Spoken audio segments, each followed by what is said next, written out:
चुनावी जनसभा में इकट्ठा हुए बीएसपी के सभी छोटे बड़े पदाधिकारियों एवं कार्यकर्तागण, आज आप लोग उत्तर प्रदेश में विधानसभा के लिए हो रहे आम चुनाव में कोरोना नियमों का पालन करते हुए अपनी पार्टी के बस्ती मंडल के उम्मीदवारों के समर्थन में मुझे सुनने के लिए यहाँ भारी संख्या में इकट्ठा हुए हैं, तो उसके लिए मैं आप सभी लोगों का हार्दिक दिल से आभार प्रकट करती हूँ। और अब मैं सबसे पहले अपनी पार्टी के संबंध में ये कहना चाहूंगी कि हमारी पार्टी यह चुनाव उत्तर प्रदेश की सभी विधानसभा की सीटों पर अकेले अपने बलबूते पर ही पूरी तैयारी व दमदारी के साथ यहाँ सन 2007 की तरह ही फिर से अपनी पार्टी की पूर्ण बहुमत की सरकार बनाने के लिए लड़ रही है, ताकि आप लोगों के फिर से यहाँ बीएसपी के शासनकाल वाले आपके अच्छे दिन वापस आ सके। इसके साथ ही हमारी पार्टी ने पूर्व की तरह इस चुनाव में भी बीएसपी से जुड़ने की तादाद को ध्यान में रखकर फिर उसी अनुपात में ही यहाँ सर्व समाज के लोगों को टिकट भी दिए हैं। और अभी चुनाव में आप लोगों को अपना वोट कांग्रेस, बीजेपी, सपा व अन्य विरोधी पार्टियों को न देकर केवल अपनी एकमात्र हितैषी पार्टी बहुजन समाज पार्टी को ही देना क्यों जरूरी है, इसे आपको समझना होगा। हालांकि इस संदर्भ में आप लोगों को ये मालूम है कि आजादी के बाद शुरू में काफी लंबे समय तक केंद्र व उत्तर प्रदेश सहित देश के अधिकांश राज्यों में भी कांग्रेस पार्टी की ही अकेले यहाँ सरकारें रही हैं, किंतु इनकी गलत नीतियों व गलत कार्य प्रणाली की वजह से ही अब ये पार्टी केंद्र व काफी राज्यों के साथ साथ यहाँ के उत्तर प्रदेश की सत्ता से भी बाहर हो चुकी है। इसके साथ ही ये पार्टी जबरदस्त जातिवादी होने के कारण शुरू से ही हर मामले में खासकर यहाँ दलित, आदिवासी व अन्य पिछड़ा वर्ग विरोधी पार्टी भी रही है और अभी भी है, जिस कारण केंद्र में रही इस पार्टी की सरकार ने इन वर्गों के मसीहा व भारतीय संविधान के मूल निर्माता परम पूज्य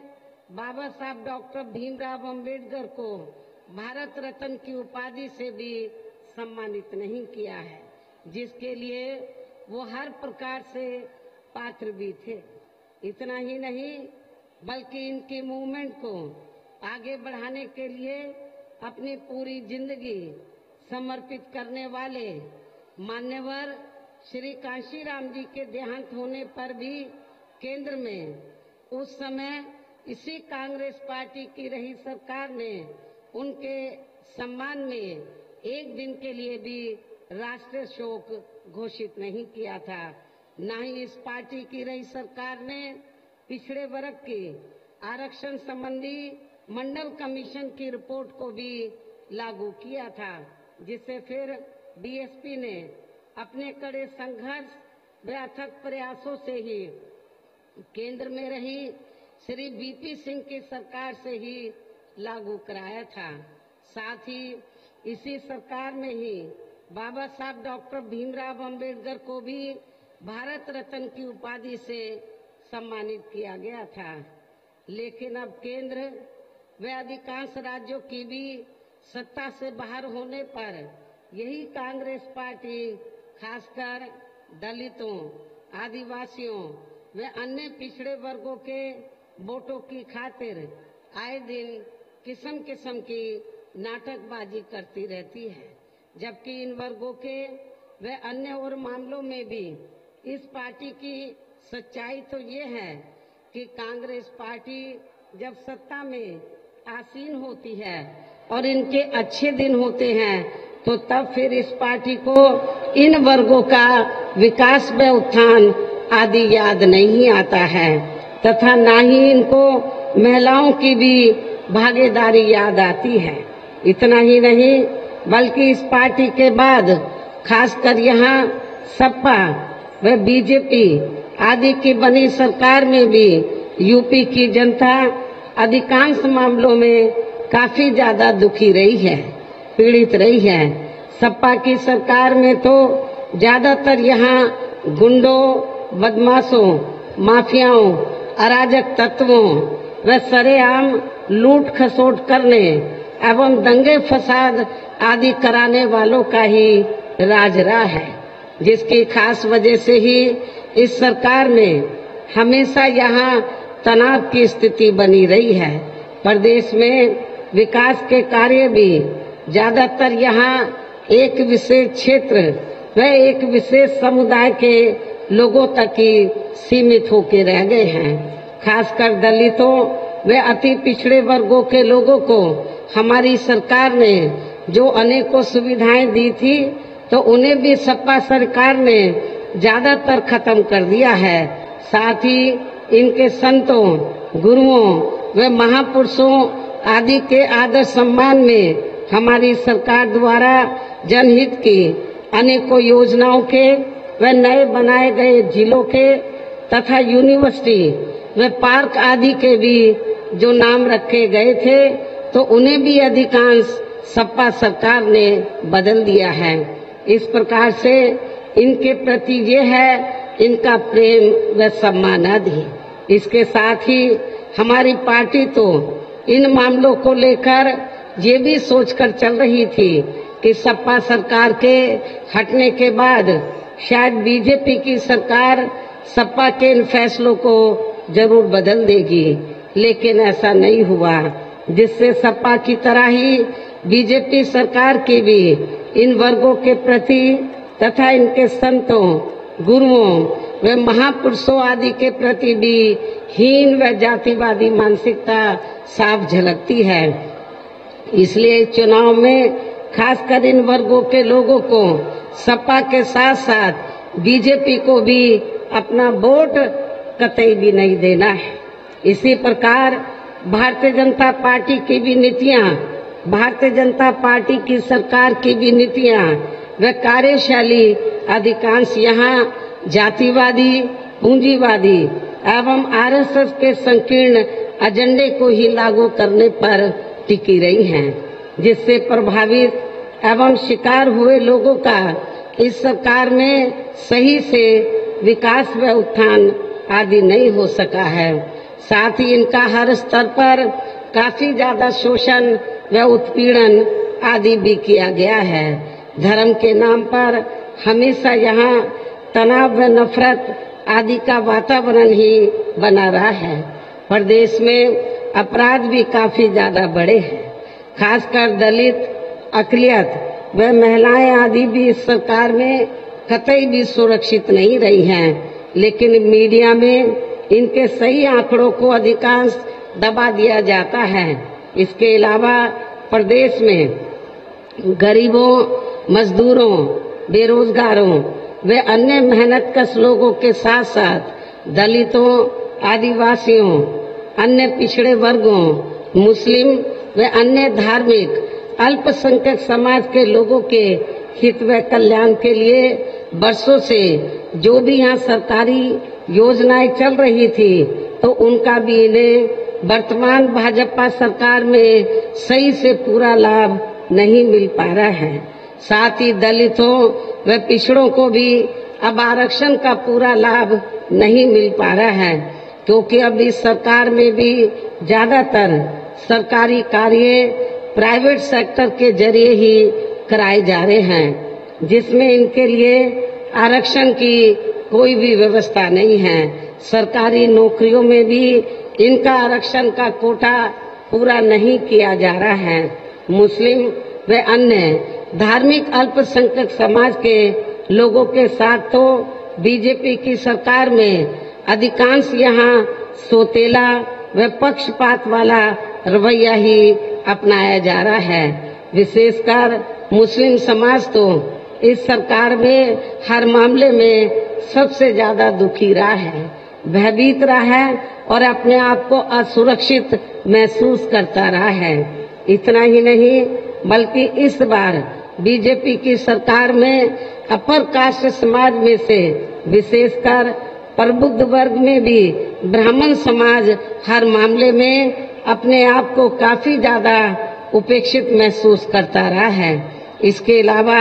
इनकी गलत आर्थिक नीतियों के कारण यहाँ गरीबी, बेरोजगारी व महंगाई आदि भी काफी ज्यादा बढ़ी है। इसके साथ साथ उत्तर प्रदेश सहित पूरे देश के किसान भी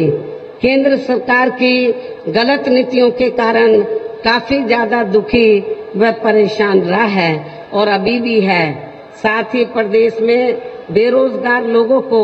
रोजगार नहीं मिलने के कारण ही ज्यादातर इनको इस सरकार में भी, भाजपा सरकार में भी पलायन करना पड़ा है। जबकि इस मामले में मैं आप लोगों को ये बताना चाहती हूँ, जब बीएसपी के नेतृत्व में 4 बार यहाँ सरकार रही तो मेरी सरकार में पलायन करना तो बहुत दूर की बात रही, बल्कि जो पलायन करके चले गए थे वो भी यहाँ पर वापस आ गए थे। बड़े पैमाने पर लोगों को रोटी रोजी के साधन मिले और मैं आप लोगों को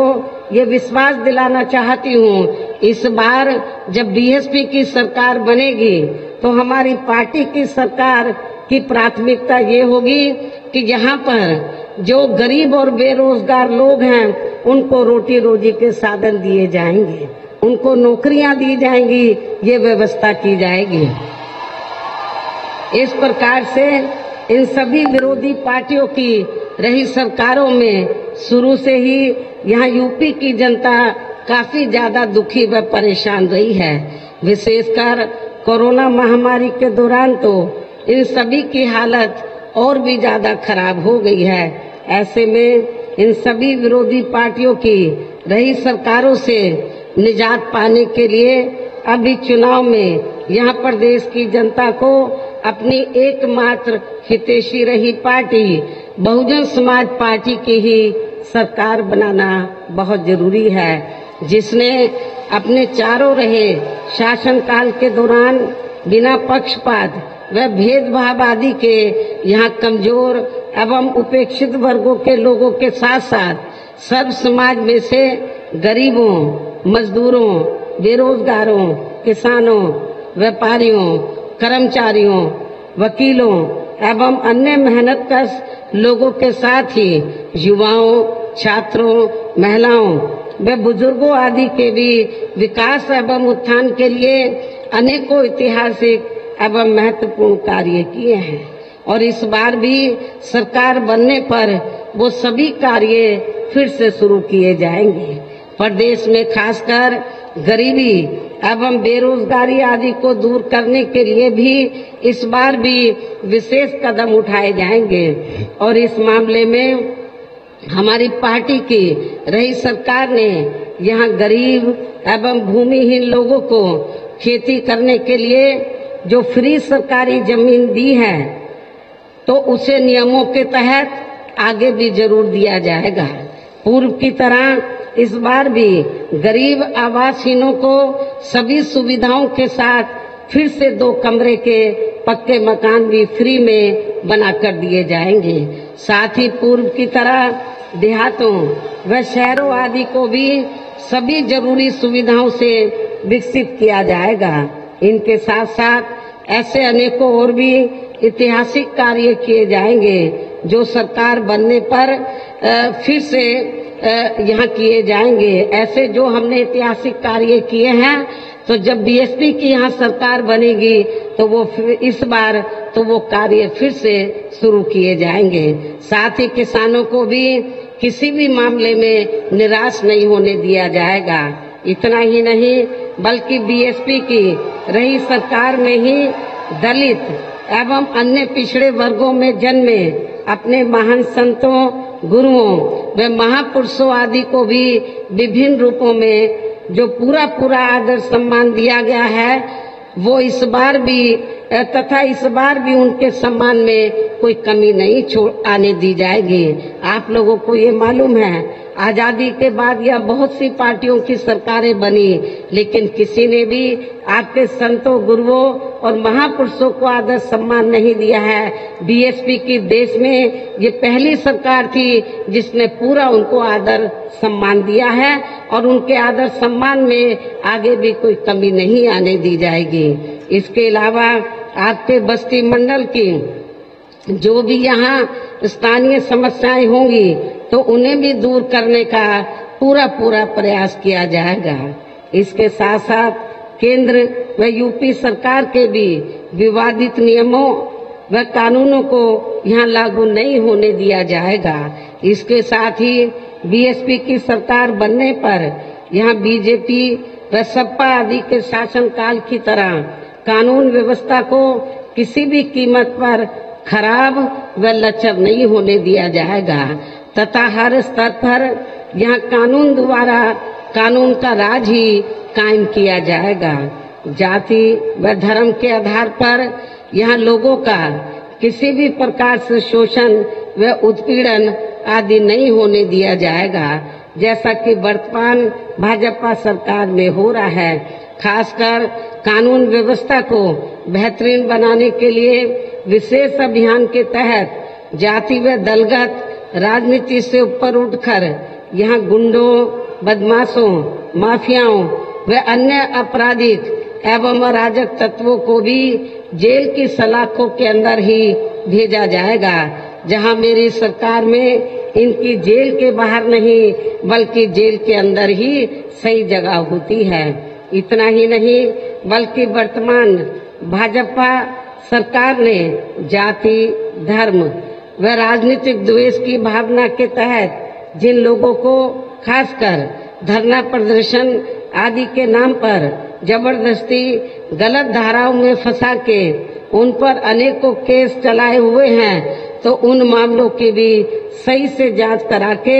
उनके केस भी खत्म कर दिए जाएंगे। इसके साथ साथ प्रदेश में खासकर शिक्षा के क्षेत्र में व अन्य और विभागों के भी कर्मचारी जो आए दिन अपनी मांगों को लेकर धरना प्रदर्शन एवं हड़ताल आदि करते रहते हैं, तो उन सभी मामलों को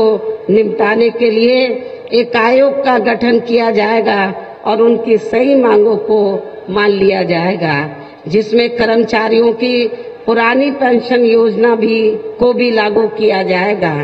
ये भी मैं आपको कर्मचारियों को बताना चाहती हूँ। इनके अलावा सर्वजन हिताय व सर्वजन सुखाय को लेकर अन्य और भी जरूरी कार्य किए जाएंगे,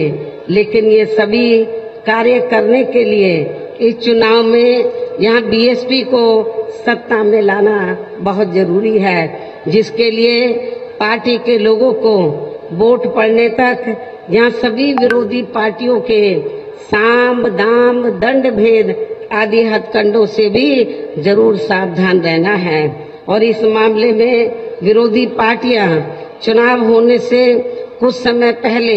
व चुनाव के दौरान भी अपने पक्ष में हवा बनाने के लिए खासकर मीडिया व ओपिनियन पोल एवं सर्वे आदि का जो बड़े पैमाने पर गलत इस्तेमाल करती हैं, तो उससे आप लोगों को बिल्कुल भी गुमराह नहीं होना है। जैसे सन 2007 के हुए विधानसभा चुनाव में उस समय मीडिया में जो बीएसपी को लेकर ओपिनियन पोल व सर्वे आदि दिखाए गए थे, तो वो गलत साबित हुए थे। इस बार भी आप लोगों को गलत साबित करके दिखाना है, ये भी मैं आप लोगों को बताना चाहती हूँ। इतना ही नहीं बल्कि यहाँ हो रहे आम चुनाव इतना ही नहीं, मैं आप लोगों को ये भी बताना चाहती हूँ कि इसके साथ ही यहाँ मैं ये भी कहना चाहती हूँ कि जब से पश्चिमी यूपी के क्योंकि आप लोगों को मालूम है यूपी में 7 चरणों में चुनाव हो रहा है, जिसकी शुरुआत पश्चिमी यूपी से हुई है। और जब से पश्चिमी यूपी के बारे में बीएसपी की दलितों व मुसलमानों की स्थिति को लेकर भारत सरकार के माननीय गृह मंत्री जी ने एक अपने इंटरव्यू में जो एक सवाल जवाब में जो कुछ कहा है, तो तब से यहाँ मीडिया व विरोधी पार्टियों ने भी फिर से ये रागना शुरू कर दिया है कि बीएसपी बीजेपी की बी टीम है, जिसमें रत्ती भर भी सच्चाई नहीं है। और यदि बीएसपी बीजेपी की बी टीम होती तो फिर सपा ने यहाँ एक बार विधानसभा का व दूसरी बार लोकसभा का आम चुनाव बीएसपी के साथ मिलकर क्यों लड़ा था। इस बारे में मीडिया व सपा भी जनता को जरूर बताए। इतना ही नहीं बल्कि अपनी पारिवारिक व राजनीतिक स्वार्थ के लिए आपसी रिश्तों व मेल मिलाप तथा संसद के भीतर देश व दुनिया के सामने जब श्री मुलायम सिंह यादव के भाजपा को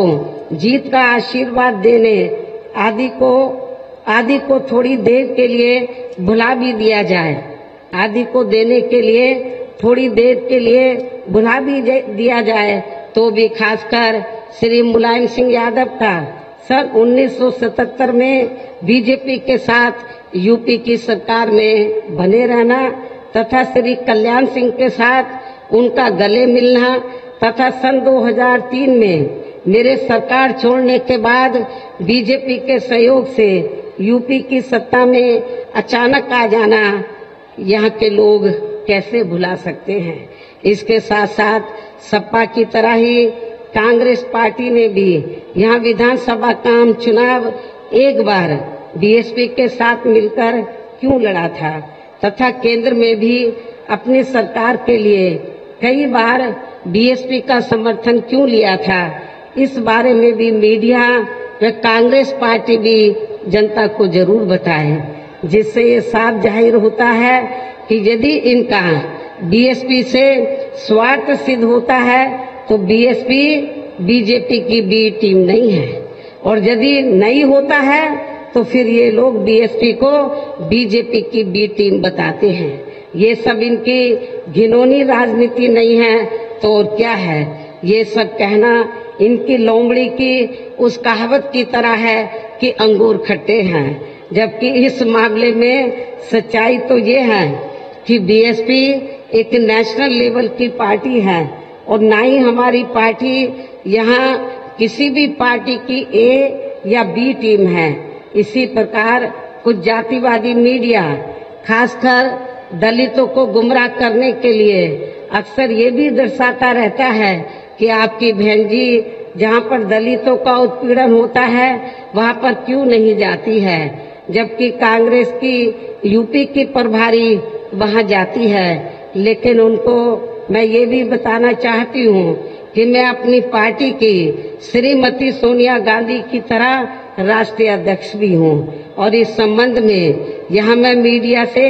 ये भी पूछना चाहती हूँ, क्या सोनिया गांधी कभी ऐसे मौकों पर यहाँ आई है? मैं समझती हूँ नहीं आई है। इसके साथ ही यहाँ मैं इनको ये भी बताना चाहती हूँ कि हमारी पार्टी ने कांग्रेस की यूपी की प्रभारी की तरह यहाँ बड़ी संख्या में ऐसे पदाधिकारी तैयार कर दिए हैं जो दलितों पर अत्याचार होते ही तुरंत वहाँ उनकी मदद के लिए पहुँच जाते हैं, और वे कांग्रेस व अन्य पार्टियों की तरह मीडिया में जाकर नाटकबाजी नहीं करते हैं। जबकि इस मामले में कांग्रेस पार्टी की हकीकत तो ये है कि जिस पार्टी ने इन वर्गों के मसीहा बाबा साहब डॉक्टर भीमराव अम्बेडकर को कभी भी आदर सम्मान नहीं दिया है, जिसका मैं शुरू में ही काफी कुछ जिक्र कर चुकी हूँ, तो वो पार्टी कभी भी इन वर्गों की हितैषी व शुभ चिंतकारी नहीं हो सकती है। इसलिए आप लोगों को इस चुनाव में खासकर जातिवादी मीडिया व ऐसे दोहरे चरित्र रखने वाली पार्टियों से भी जरूर आप लोगों को सावधान रहना है। इतना ही नहीं बल्कि यहाँ हो रहे विधानसभा आम चुनाव को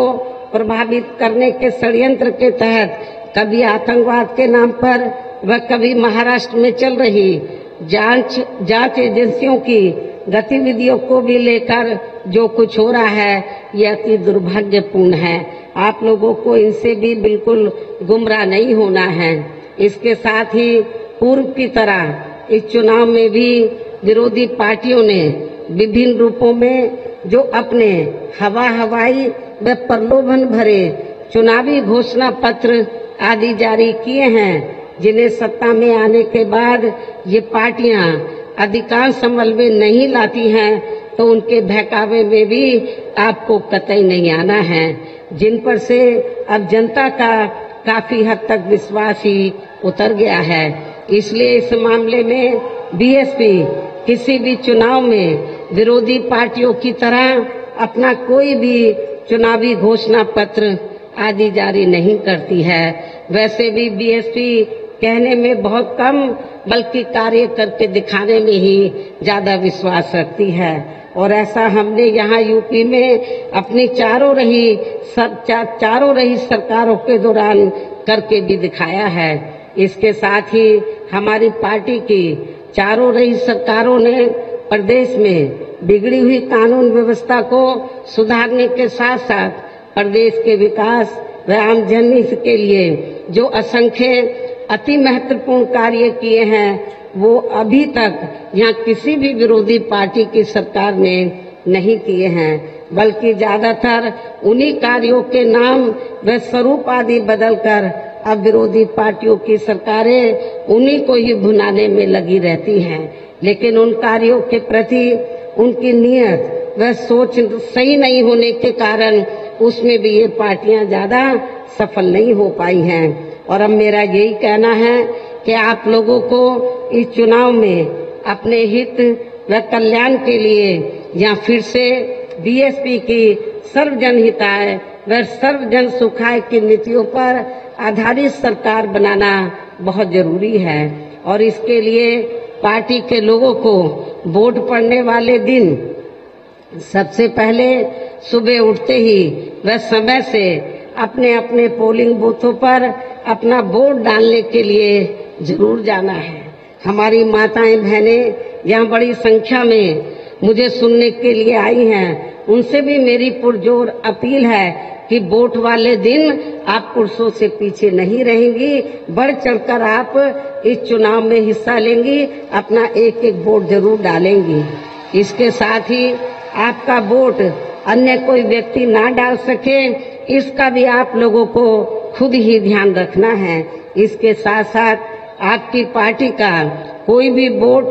पड़ने से ना रह जाए, तो उसका भी पार्टी के हर पोलिंग बूथ की कमेटी को विशेष ध्यान रखना है। और अब मेरी बीएसपी के लोगों से यही पुरजोर अपील है कि पार्टी ने यहाँ आपके बस्ती मंडल में जिन भी विधानसभा की सीटों पर अपने उम्मीदवारों को चुनाव के मैदान में उतारा है, जो यहाँ मंच पर आपके सामने यहाँ मौजूद भी हैं, तो उन्हें आप लोगों को वोट वाले दिन अपनी पार्टी के हाथी चुनाव चिन्ह के सामने वाले बटन को दबा के जरूर जिताना है। और फिर से आपको यहाँ सन 2007 की तरह ही बीएसपी की अपनी पूर्ण बहुमत की सरकार जरूर बनाना है। तभी फिर प्रदेश में अमन चैन कायम होने के साथ साथ यहाँ सभी धर्मों व वर्गों के लोगों का भी सही से विकास व उत्थान आदि हो सकता है। साथ ही यहाँ अन्याय, अपराध, भय व भ्रष्टाचार मुक्त एवं विकास युक्त वातावरण भी पैदा हो सकता है। और तभी फिर यहाँ परम पूज्य बाबा साहब डॉक्टर भीमराव अंबेडकर एवं मान्यवर श्री कांशीराम जी आदि का भी सपना सही साकार हो सकता है। इस उम्मीद के साथ ही हम मेरा यही कहना है कि आप लोगों को क्या करना है, वोट वाले दिन आप लोगों को पूरी तैयारी करके आप लोगों को हर पोलिंग बूथ को जिताना है, बीएसपी को सत्ता में लाना है। आप लोगों को हर पोलिंग बूथ को जिताना है, बीएसपी को सत्ता में लाना है। वैसे आज आप लोगों की भीड़, आप लोगों की ये अपार भीड़, वह भीड़ के जोश को भी देखकर मुझे ऐसा लग रहा है कि आप लोग बीएसपी के नेतृत्व में अपनी 5वीं बार सरकार जरूर बनाएंगे और अपनी बहन जी को 5वीं बार यूपी का मुख्यमंत्री जरूर बनाएंगे। और मैं पुनः आप लोगों को विश्वास दिलाना चाहती हूँ, जब 5वीं बार इस बार मेरे नेतृत्व में बीएसपी की सरकार बन जाएगी तो आप लोगों की सभी समस्याओं का हल किया जाएगा। खास तौर से जो गरीब बेरोजगार लोग हैं उनको रोटी रोजी के साधन दिए जाएंगे। आपके ऊपर किसी भी प्रकार की जुर्म जाति नहीं होने दी जाएगी। और मेरी सरकार ने जो पूर्व में फैसले लिए हैं वो सभी फैसले फिर से लागू किए जाएंगे। डॉक्टर अंबेडकर ग्राम विकास योजना के तहत, मान्यवर शहरी समग्र विकास योजना के तहत गांवों और देहातों को सभी सुविधाओं से विकसित किया जाएगा। उन देहातों को और शहरों को प्राथमिकता के आधार पर विकसित किया जाएगा जहां पर वीकर सेक्शन के लोग रहते हैं, गरीब व वीकर सेक्शन के लोग रहते हैं। ये भी मैं आप लोगों को विश्वास दिलाना चाहती हूँ। मुझे पूरी उम्मीद है कि आप लोग बस्ती मंडल से इस बार अपनी पार्टी का जरूर अच्छा रिजल्ट लाएंगे। इस विश्वास के साथ ही अब मैं पुनः अपनी पार्टी के बस्ती मंडल के